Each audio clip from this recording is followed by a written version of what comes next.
mad, they hide. Thinking the badge is better than having some heart. Okay, look now, look how they running. They beating white people down just to show us what's coming. Or to show us we nothing. Or to show us we only welcome when singing or balling. Just shut up and dribble. Word, low. Hey everybody, I'm Carrie Champion. Welcome to We the People. So today we are having a very candid conversation with athletes and artists who want to make sure that you use your voice to vote. Voting is your voice. So we have so many different issues that have happened in this country. It's really, truly unprecedented time. So I'm looking forward to these conversations. I think you'll be educated as well as entertained, but most importantly informed. We have morethanavote.org, whenweallvote.org, and fairfight.com. Those resources are imperative as we try to change our future.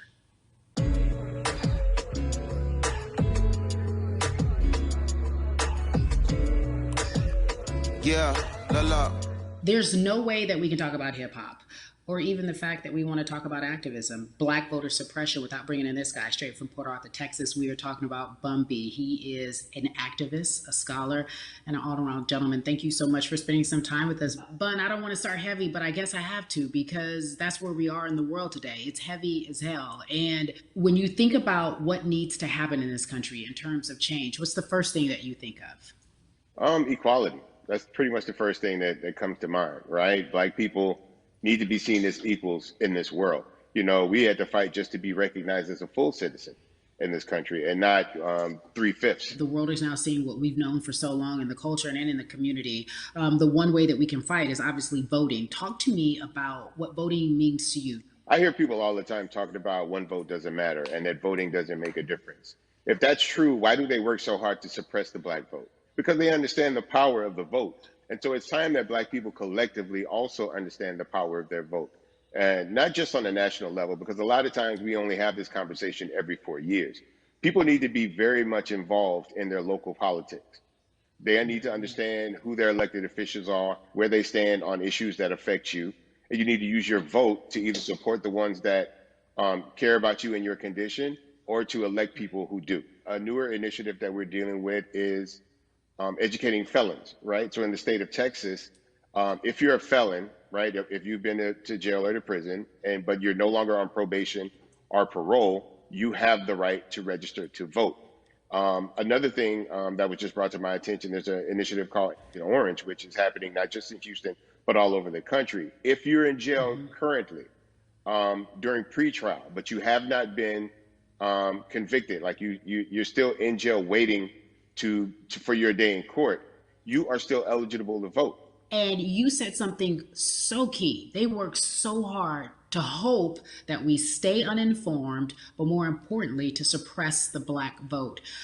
If you could do one thing with this message that we're trying to send today about how important voting is, what type of images would you like our people to understand and see when they go to these polls and vote or when they cast their ballots? I think the images that we've all seen, you know what I'm saying, for decades in this country, if not centuries in this country, we've seen black people oppressed, we've seen black people attacked. So every time you look back and you see those old black and white images of people of color being attacked by dogs and people of color being sprayed with hoses, that's what they were fighting for. Back then, they were just fighting for a chance to vote.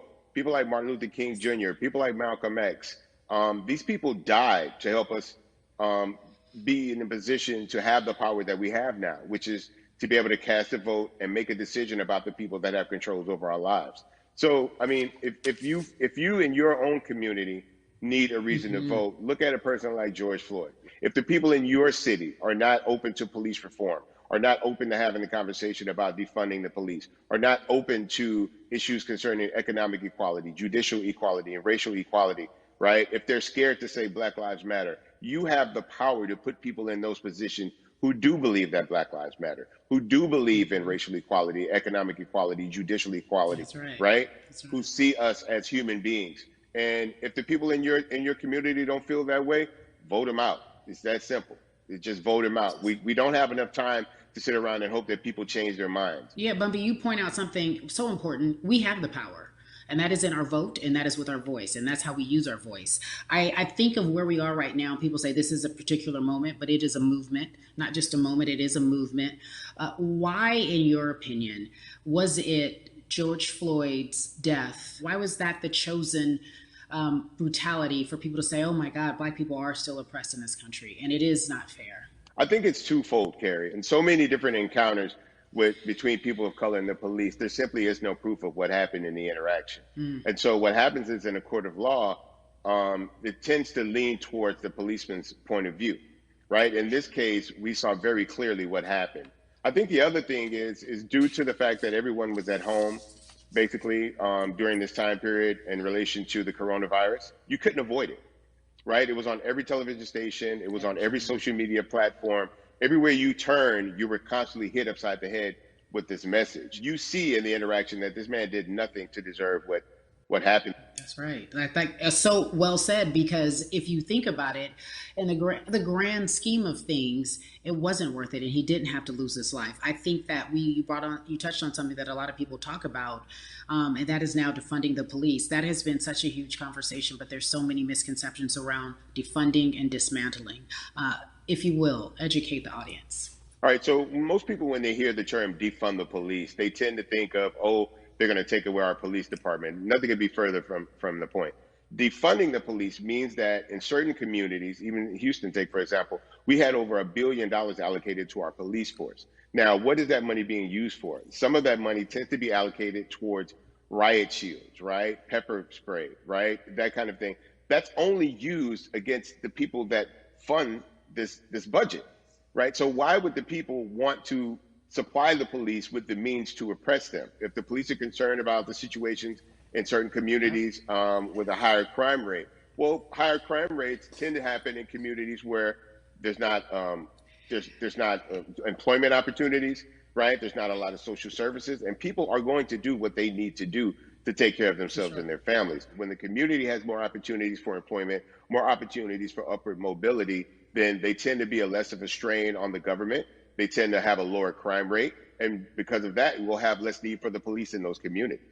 You are passionate about so many different things in terms of making sure that we are holding our leaders accountable. Talk to me about some of the other projects that you're working on. Well, right now, obviously, being a part of More Than a Vote is essential. We're dealing with primaries in this country right now.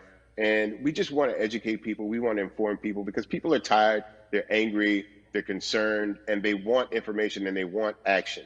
And so we want to make sure that we give them the right information and lead them in the right direction. And we thank the people that do not look like us for standing with us right now, because it's very important that people who aren't Black be involved. Because if Black people could have gotten rid of racism, we would have done it hundreds of years ago. And so I'm trying to use my voice and my platform just to let people know that if they feel like I do, there's a number of places they can go to enact change in their community. People need to know about how their city council runs. They need to know that they have the ability to speak when city council meets, to let them know that that's not the way that they feel their city needs to be run.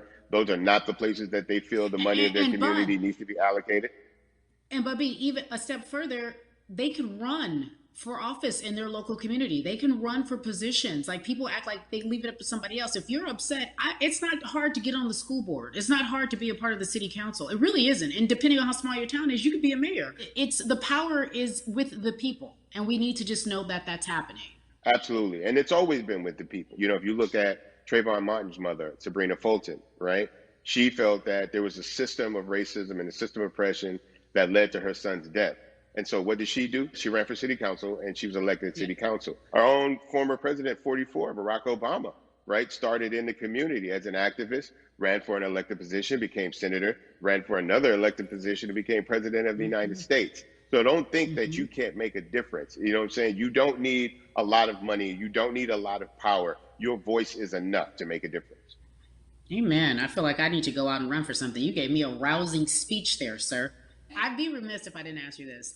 When I talk to my brothers, I have to ask you, as a Black man, how are you doing? Are you okay? I'm good. I have a very strong relationship with God, so prayer definitely works for me. I have children and grandchildren who are watching me, who are encouraged by what I do, and they're proud of me right now, you know, and that's really what matters, you know. The change starts at home. You know, so as long as you have a support system that believes in what you're doing and supports you in what you're doing, you have everything you need to go out there and fight the good fight. And for those that don't, there's a community of people here to help you. So you can go to places like morethanavote.org. There are many different places that will encourage you, inform you, and they will put you with groups of people that feel like you, that are ready to take action. So no one has to go about this alone if they want to do it. Yeah, yeah, we're stronger together. People have been saying it, but that has much more meaning now that we are in our movement, not just this moment. Bun B, it has been an education, always a pleasure. Thank you so much. I appreciate you. Keep fighting the good fight. Keep up the good fight.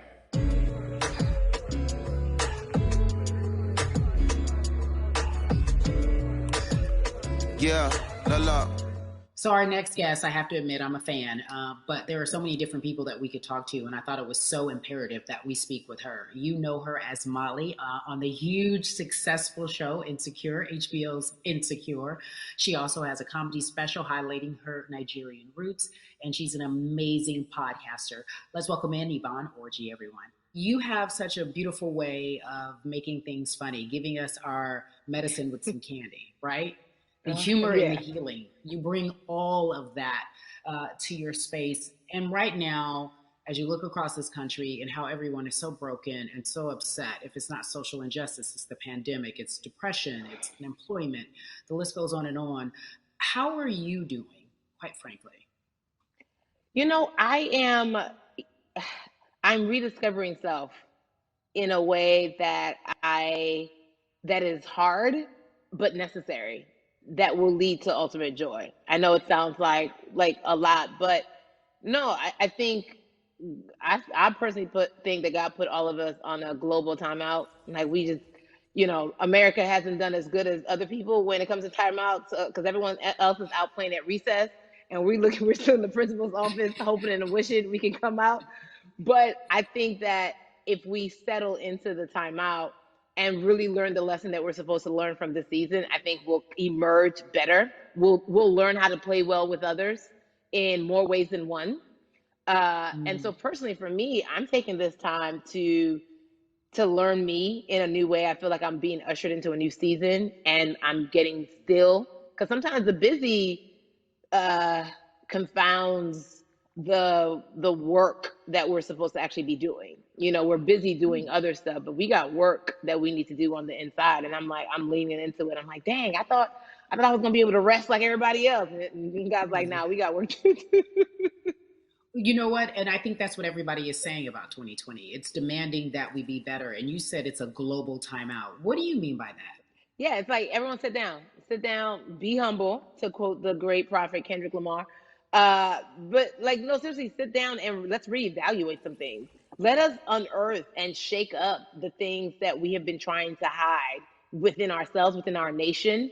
I think America is going through an unraveling right now, a much needed, a much necessary one. And I think all eyes on us, right? There is no, oh, I was on the subway for an hour, so I didn't miss that thing that happened. No, everybody was home. Everybody, was watching when George Floyd died, and everybody, no one could hide it. Everyone was watching when Amy Cooper called the cops. Like, this is a time where it's like, oh, we can't pretend it away.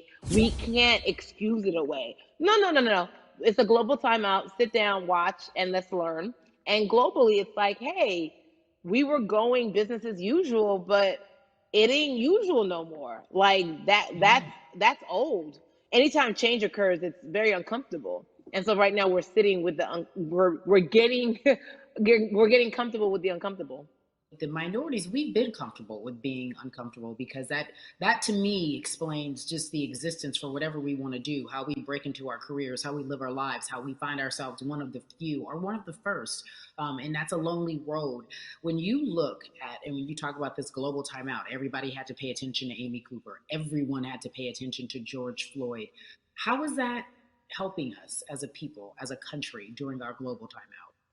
I think, well, one, we're not minorities, Carrie. You already know it. It's like these labels that they put on us. It's like the same way of saying like black on black violence. Also, there's no white on white violence. It's branding. Yeah, right. It's all branding. Yeah, you're right. You're It's right. like white people kill white people every single day. So no, there is no black on black violence. And if you say black on black violence, well then let's brand white on white violence. Like I watch Investigation Discovery. Ain't too many of us been featured.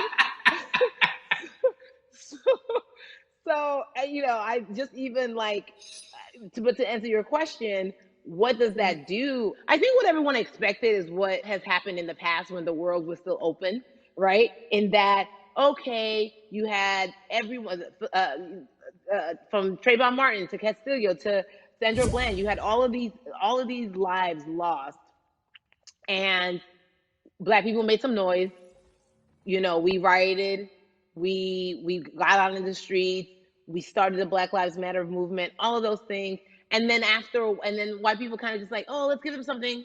And then it's just like, is it over? It's like Oscars so Black. Okay, good. We gave some Oscars. Are we good now? Like, are we even? And it's now it's just like, oh no. This is not about like a Band-Aid.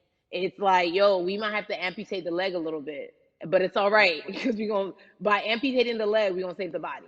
And so I think that's what's happening now. Like America is realizing like, oh, Black people aren't just making a little bit of noise. Like the protests are still out. The conversations are still being had. The change is still being demanded. And I think they're seeing, oh, this is not going no way. And no, it's not, because we need systematic change. What a beautiful way to explore what is happening and describe our country. We might have to amputate the leg, but that's to save the body. That's what's happening right now. That's beautiful, Yvonne. And to that end, I have to ask you this, because the way that we do that, we use our voice. And our voice right now in this world, in this country, is our vote. And everyone talks about voting and how important it is, but I feel like more than ever we understand that it's not just about voting every 4 years for the man in office. It's about your local elections. It's about the mayor. It is about the district attorney, the people who have the power to bring charges against police if police brutality is an issue in your community. If you care about your school district, you can run for the school board. I ask this of you, right? Your parents are from Nigeria. You are Nigerian. You talk about that very lovingly. What does voting mean for you? I think voting is power. I remember, I became a naturalized citizen back in the 90s when, because I was still a minor, my mom naturalized, and so we were able to do it under her. And just even that power of like, we're American citizens and all the access that we have by being citizens, one of those accesses and those access to power being voting. It's a big deal. It's a big deal because not only do we have the opportunity to be in this country, but now we can be of the country. We can be of the systems. We can be of the rules. We can be of what it actually affords. But I think going back to your earlier comment about just the setup of systems, I think we are done a disservice. Either it's schools or whatever it is, and I'm not putting teachers on blast. I think teachers do a phenomenal job, but for some reason, we do not, and give them all the raises. I know too many parents who are like, this child of mine, I do love them, but hey, where can I drop them off? And I do think that there is a disservice done because, again, when we talk about them, to your point, we talk about every 4 years. It's important to vote for the presidency. We don't realize, like, oh, snap, we actually can vote about, like, how much our libraries get. It's like small things like that, but they make a big difference. When you think of voter suppression in this country, what does it look like for you? It's the systems. When we talk about voter suppression, we also talk about systematic racism, right? It's all the systems that set up. And we've normalized, okay, maybe your job will give you a half day, or maybe, you'll be able to get this luxury. It shouldn't be a luxury. It should be built into the system. It should be built into the fabric of how we vote. But maybe you'll be able to get this luxury in order to enable you to go vote. Think about everything disenfranchised, marginalized Black person has to endure in a day. So in a day, you need to get to work. If something happens to your car, if something happens to your child care, if something happens to, there's so many factors along the way that can send you into a tailspin as an American. And then you add on as a person of color. If you're just trying to get to vote and you already have to go through all of these hurdles and hoops in your everyday life, imagine the one day when your voice really is supposed to matter the most in this country. But then you also see all the times that you try to have your voice matter and then it's been shut down, repressed, told it doesn't matter, and then you're kind of like, what's the point? How do we keep hope though? If I'm watching this right now, I how do we as a people stay hopeful? How do we believe in the promise that these quote unquote forefathers have given us? Because have you met black people? By default, like hope is infused in our DNA. Like you said, like by default, like if we haven't been broken now through, be it through You're right. slavery, through Give it to me. Give capitalism, it to me. through Give it to me. colonization, through Yeah, segregation, you're right. through, I mean, listen, the history of black people in this country is, at one point we were 3/5 of people. Mm-hmm. That's it. That was a written law. And look at us now. We are whole. We are black girl magic. We are black boy joy. We are, you know what I'm saying? What I think about in terms of giving us hope, right? We're making a lot of people nervous right now, Carrie.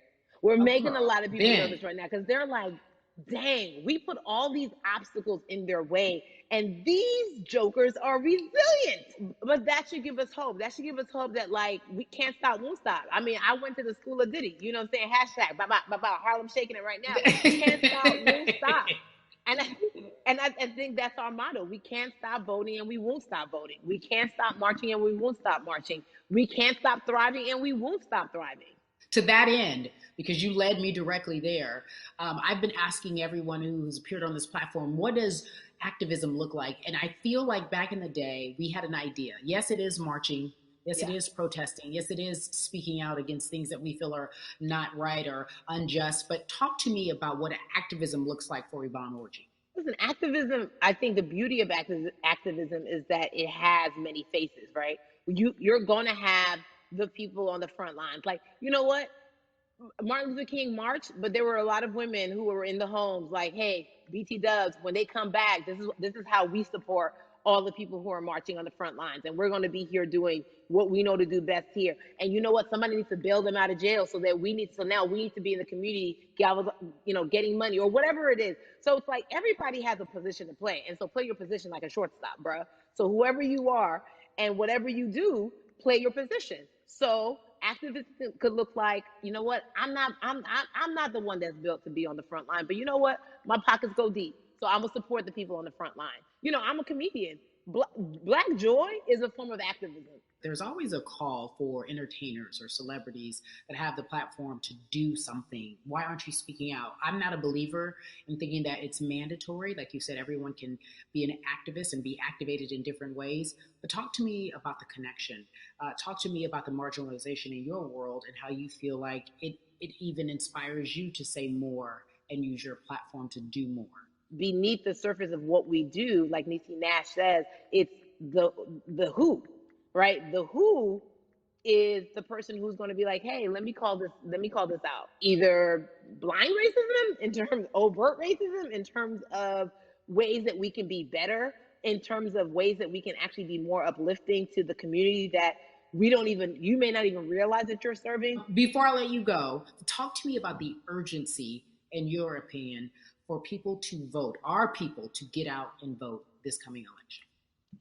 Yeah, I mean, guys, if you think you're tired now, I'm telling you right now, we cannot take this sitting down. We can't take this jokingly. I understand that it may be hard to figure out who to vote for, but at the end of the day, we got to vote for our families. We got to vote for our legacies. We got to vote for continued progress. We have to vote for upward mobility. We have to vote for equality in a way that is long lasting. And if we succeeded before, we can do it again. You talk about the hope. This is the time. This is not the time to give up. This is not the time to pretend a way that we haven't made progress. We have. There's still much more to be done. And you know what? We might have to get to a point where we pass the baton to our children and our children's children, but we still have work to do now for that generation. Von Orgy, you are everything. You are Molly, but you are not Molly. But I love you so much as Molly on HBO's Insecure. You are an amazing podcaster, Jesus and Joloff.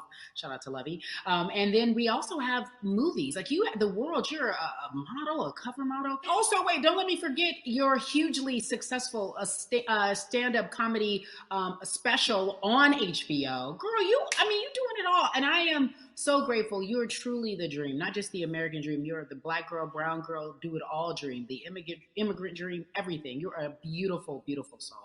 I really, really mean that from the bottom of my heart. Yvonne Orji, ladies and gentlemen, nothing but the best and excellence personified. Thank you so much, my friend. I love you so much, Mama. Mwah.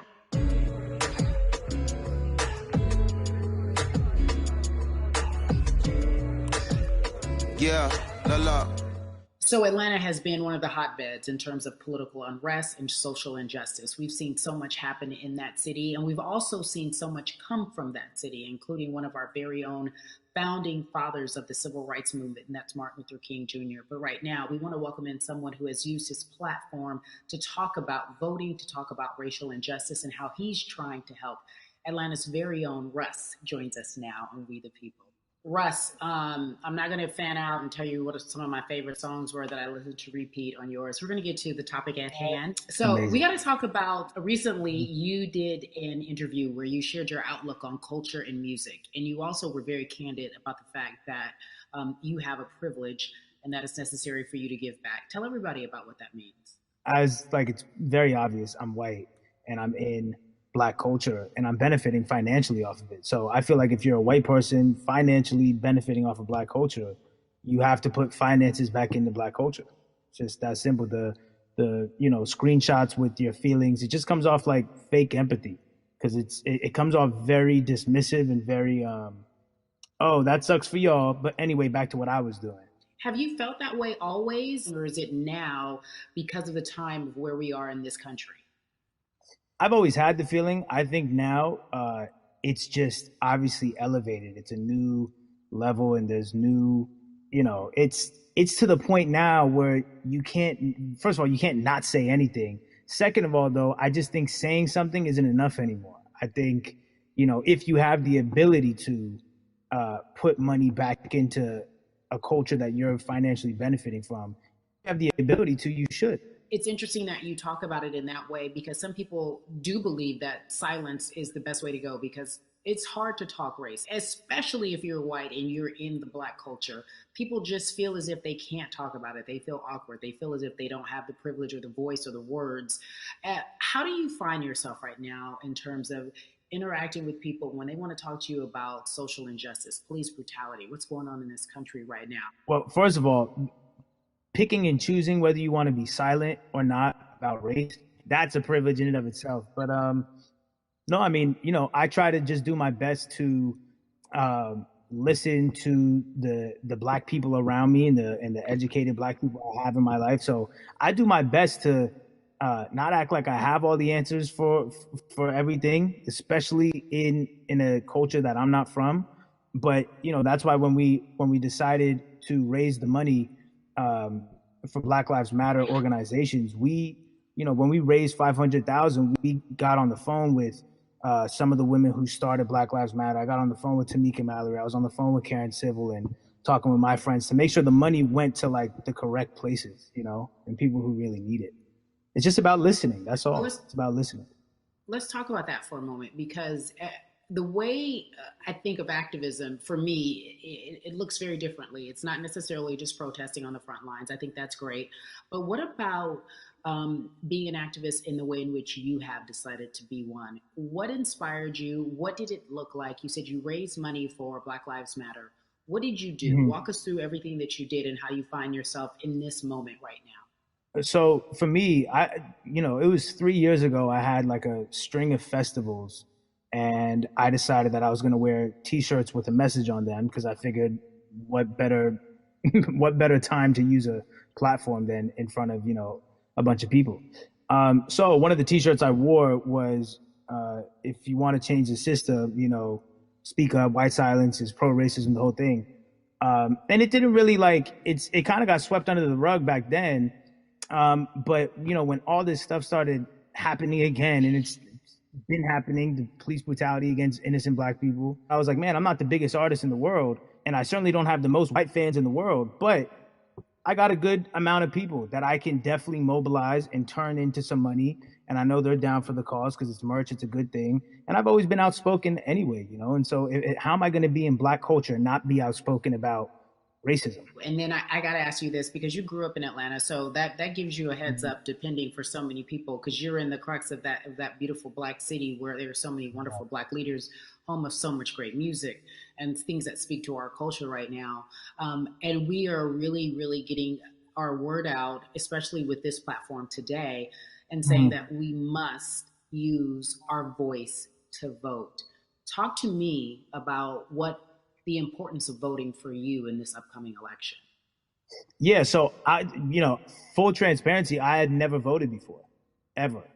And because, I was one of those people who was like, my vote doesn't matter. And, and I don't know, maybe it's because I was younger, maybe it's because I really thought that, or I don't know, but I just think that it's got to, now this is a bit of a privilege to say it's got to a breaking point for me, because obviously it's been past the breaking point for Black people. But I think that as a whole, the young people need to get out and vote, because we're the ones that never show up. You know what I mean? We never show up to vote, but we're the future. So it's like, look, we got to go out there and vote, and then whatever happens, but at least we did our part. You got to do your part. You're very candid in saying that you just decided to vote. And I think there's a beautiful irony in the fact that you have your fans saying, because of you, I'm voting. Right. And there's something beautiful about that. But I want to know why now for you. Why in this moment is it important for you to vote? And what hit your spirit to say, yes, this is the time to do it? Honestly, because I think that George Floyd really woke up a lot of people who, including myself, who I was vocal and outspoken about racism. I put it in my lyrics. I put it on T-shirts. I would talk about it in interviews. Like, I was vocal about it. But that video in that moment, I think me, along with a lot of other people, just kind of was like, all right, like, words are simply not enough anymore. We got to do something, whether it's raising money, whether it's voting, or all the above. Like, we got to do something, and I'm ashamed that it took that for me to be like, I need to raise money and I need to vote. It's a shame. And I don't know, I guess it snapped a bunch of people out of it, and even if you were vocal and whatnot, it's time to actually put your money where your mouth is. It's time to go vote. It's time to just stop talking about it and be about it, and it's been time for that. But like I said, I'm ashamed that it took me this long to actually really, really be about it. But I'm here now. So Russ, we all know that this is going to be your first time voting. Tell me what that experience is going to be like for you in terms of what you're excited about. I think what it's going to do for me. It's going to let me know that I'm contributing to something bigger than myself, and I'm actually putting my money where my mouth is, and I'm being about it. Because for so long, and I know I'm not alone with this, but standing on the outside and just screaming about this and that and this should change, and it's like, all right, but did you vote? And so I know it's gonna feel good to know that I played a small role, and that's the problem. I think the mentality of like, my vote doesn't matter needs to be changed to, my vote, albeit small, does matter. It's a role I'm playing, and if I play my part and you play your part and he and she plays their part, then we make a difference. But it'll feel, I have a feeling it's gonna feel very, very bigger than me. I think when you realize that giving actually feels better than receiving, that's when you start wanting to do your part and contribute. So voting is an easy way to give, Yeah.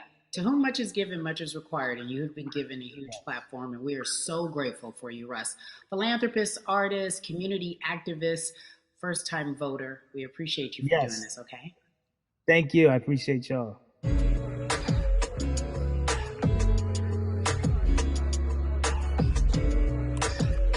Yeah, la. So, cities like Atlanta and Chicago have been at the forefront of the discussions, especially now in this country when we're talking about COVID 19 and systemic racism, as well as police brutality and what we can do in this country. Again, we're continuing our conversation, letting you know that your voice is your vote and your vote is your voice. We can change where we are in this country. Currently, I'd like to welcome in Chicago Cubs right fielder Jason Heyward. I appreciate you. I brought in Atlanta and Chicago because I know you grew up in the metropolitan area of Atlanta, more specifically McDonough. Let's be technical, and you have been very vocal throughout this entire time in terms of what our country's been experiencing. Let's look at the past month and a half, if you will. What has been the hardest thing for you to deal with? The hardest thing for me to deal with, Carrie, this last month has just been going from the virus shutting everything down to us being called to action. We've had multiple police brutality situations. We've had people protesting, wanting to get the message out. But I really realized that I need to be a part of the positive message and make sure that doesn't get lost in all the chaos going on, for people to actually hear from a reasonable, respectable person who cares about everyone involved. A reasonable, respectable person who cares about everyone involved, which leads us to More Than a Vote. It is a beautiful collective of Black athletes and artists. You are a part of that. Talk to me about why that's important for you right now, and this be a part of that collective. To me personally, it's important to be a part of that because I've somewhat used baseball and my craft as an excuse to not get more involved in voting. But I can't any longer use baseball and work as an excuse not to get educated, and not also to show people, like, at any moment in time, any walk of life, we can make a difference. So tell me in your words, what does activism look like for you? In my words, it looks like LeBron James, the biggest athlete right now on the planet, speaking up and breaking the ice for everyone. But I think for the first time, people see and hear from us. So now we have white teammates, we have other people speaking up and realizing, okay, like, this is how we go about doing this. And to me right now, social media, athletes speaking up, entertainers speaking up, like we're trying to do with More Than a Vote. You said something I thought was so key, because covering sports for so long, I know that it's tough for Black players specifically in Major League Baseball to talk about how they feel. Adam Jones did it in a very eloquent way early on, but there are very few that are vocal. You said you all were afraid. Why use that word, and why were you afraid? You was afraid because in 2019, there were 68 of us total. And there are 38 teams. There's 25-man roster on each team. There's a 40-man roster, which is on each team as well. And there aren't many of us. So we're outnumbered in that sense, but not always in a negative way when it comes to our teammates and our clubhouses. But to get to this point, you have to move a certain way. You got to be careful what you say. You can't ruffle feathers. You can't come off in any way. Much like other Black entertainers, much like yourself, probably having to live through life every day. But to get to the highest level, you got to button up. You got to be seen and not heard. So baseball is, like I said, it was time for us to try and speak up and make a difference and show it's okay to do so, because we can't be quiet any longer. That is a button up, be quiet, be seen but not heard. That is an expression that a lot of Black folks can relate to in whatever aspect of professionalism that they experience, especially if they don't work for themselves. They just feel that. That is also a socialization that we have as Black folks, well, especially, like you said, if you want to get to the higher level. And for so long, I felt it bubbling right underneath the surface that so many of us who were in whatever positions we were, who had platforms, were tired of pretending and looking the other way and spending so much time making others comfortable while we were uncomfortable. Do you feel that this is the type of movement that is sustainable, or is it just for a time?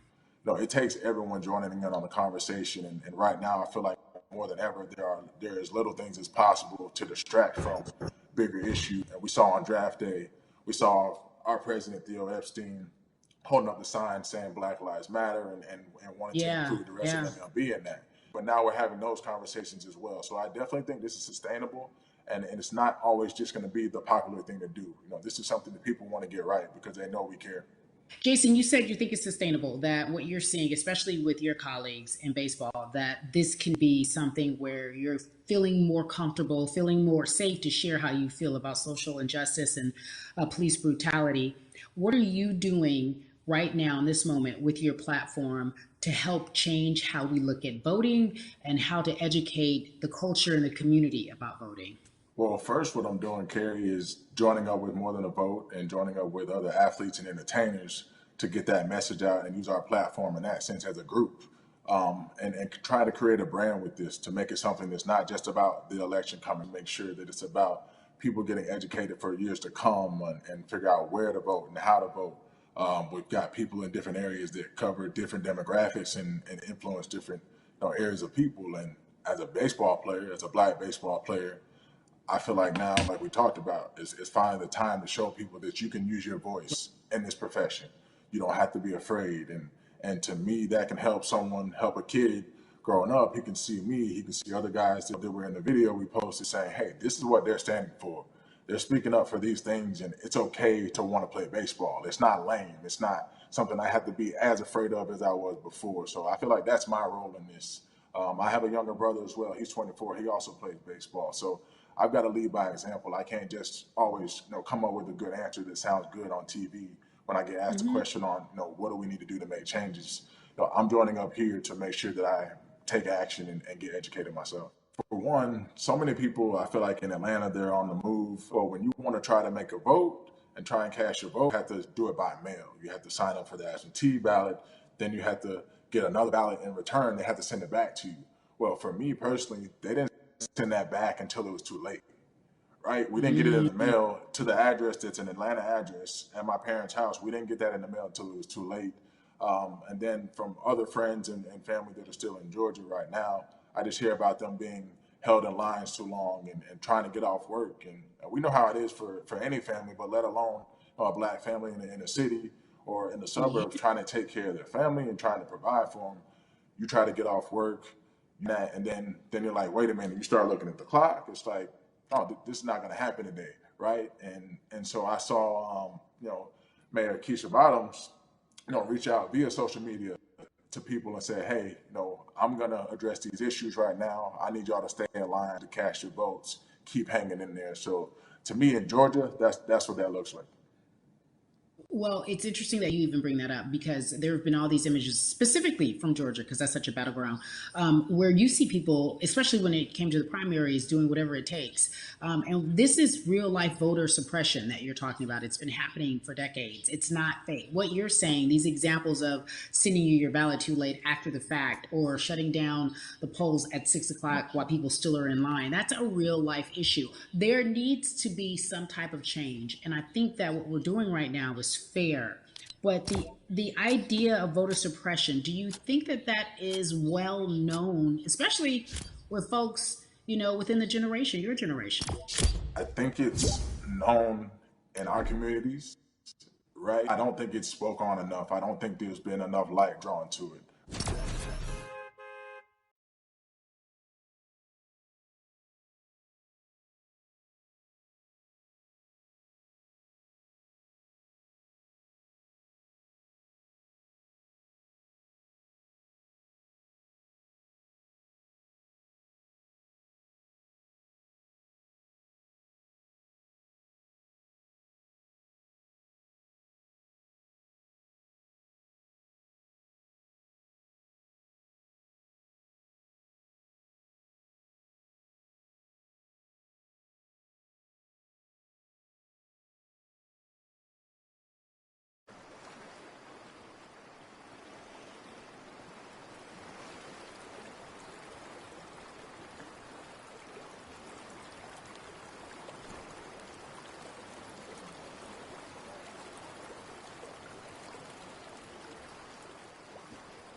Thank you so much.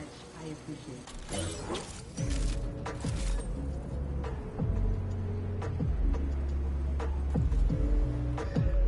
Yeah, la. Hey everybody, I am so excited to welcome a friend, a brother, family family member, if you will, former colleague, NBA great, sports analyst, philanthropist. He does it all. And he's here to give us his time and his platform to talk about something that is so important, that is voting. Everybody, welcome Jalen Rose to We the People.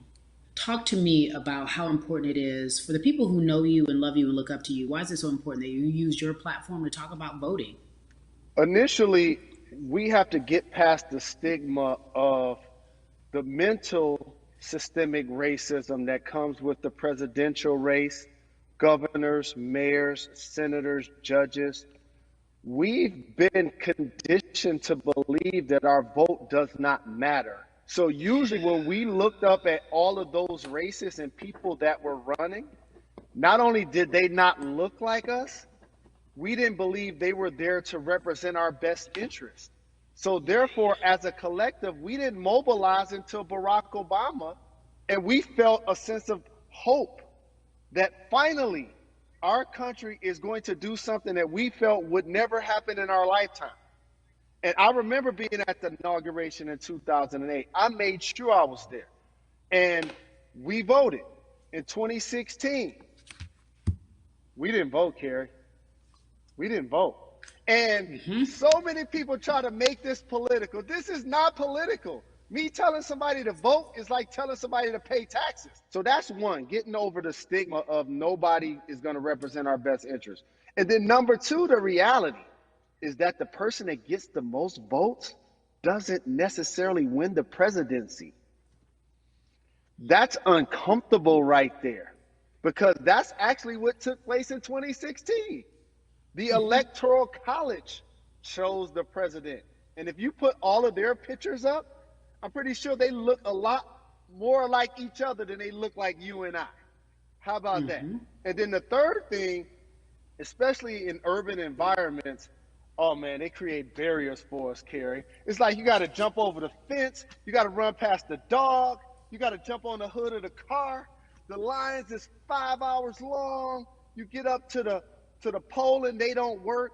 Elderly people working in the city, while they got the young people who understand technology working in the suburbs. Like, these are all systematic things that try to discourage us from voting. And then finally, we don't have a day off to vote. We need to work.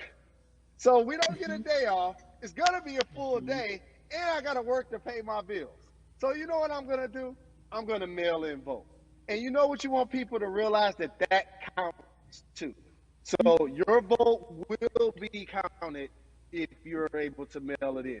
So those are a few things that I hope that we can do and mobilize. And shout to LeBron and his team.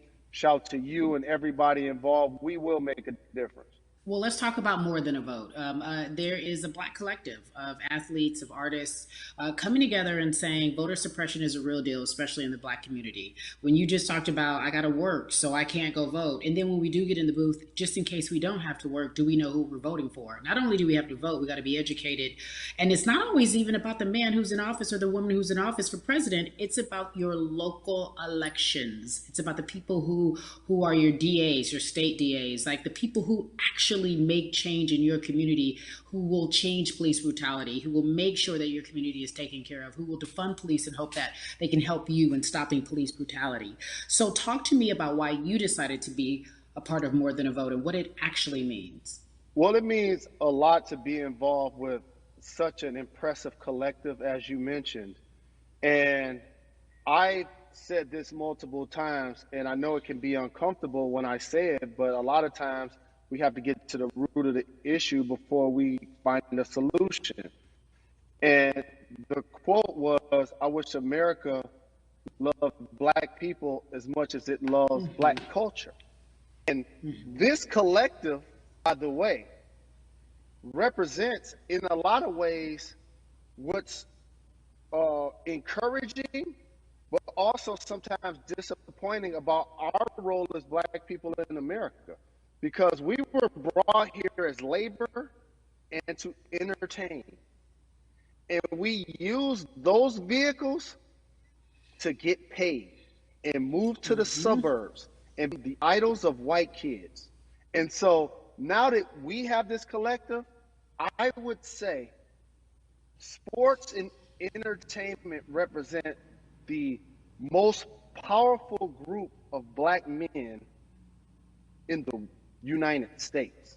I'm talking about money, power, celebrity, the ability to mobilize, community involvement, their leadership, their intellect. And so to have all of us pull it in the same direction at the same time for anything that we're passionate about is going to be a difference maker, but it's definitely going to be a difference maker in the 2020 vote, because we're going to make sure we inform everybody that they can let their voice be heard, and failure is not an option. Jalen, what does voter suppression look like to you? A perfect example took place recently, Carrie, in Kentucky. It was 6 p.m. at night, and so many people were standing in line enthusiastic to vote. And you know what they did? Locked the doors. And you know what the people did? They continued to bang on the doors, continued to bang on the windows. They continued to let it be known they were not going to leave the premises until they got a chance to vote. And you know what ended up happening? They opened those doors and allowed those people to vote. So do not be discouraged. These barriers show you that it matters, and we're here to help you break through them. The same thing with our platforms and voices, Carrie, because you know what's going to happen. At some point, Breonna Taylor is not going to be trending anymore.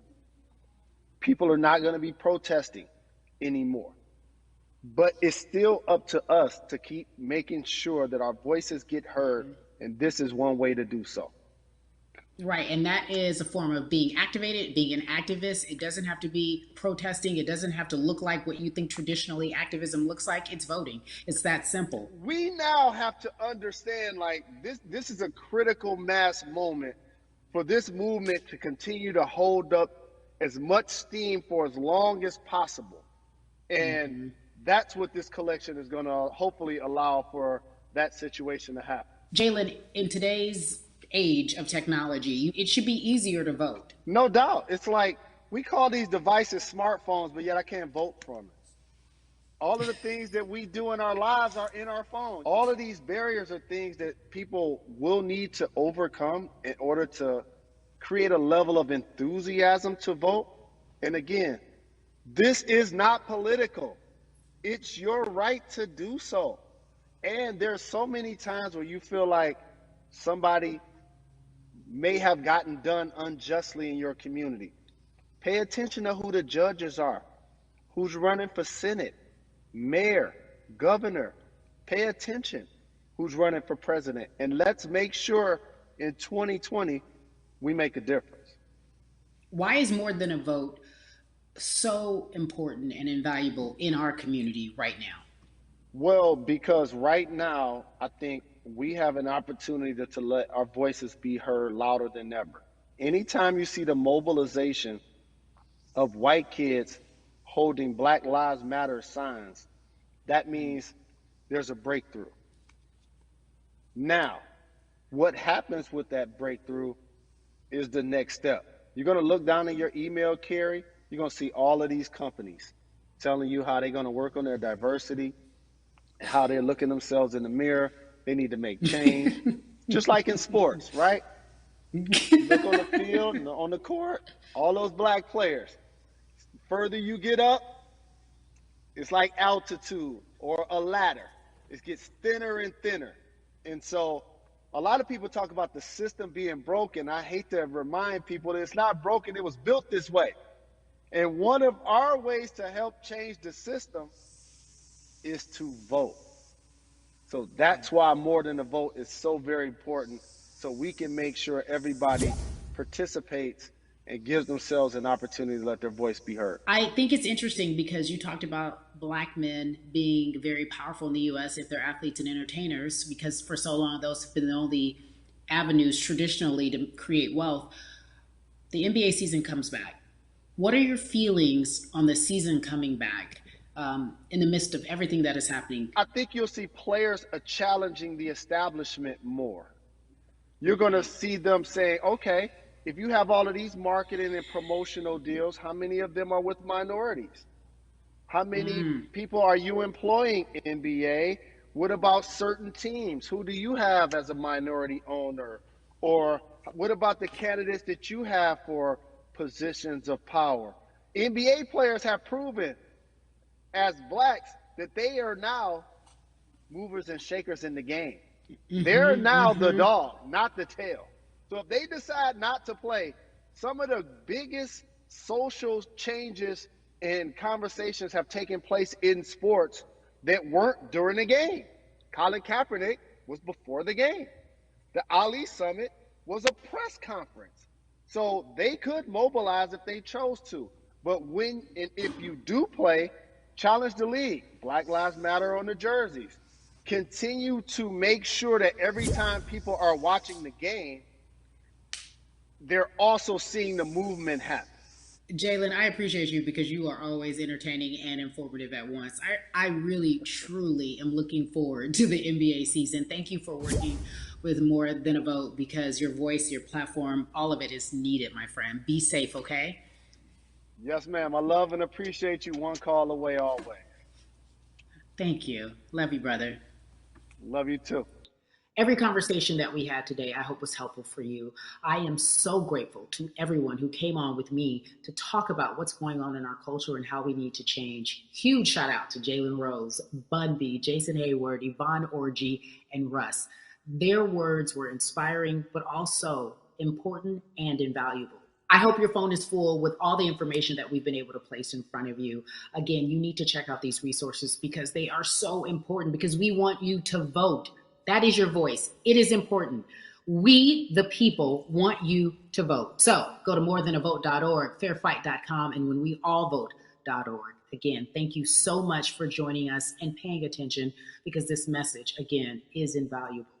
I'm Carrie Champion for We the People.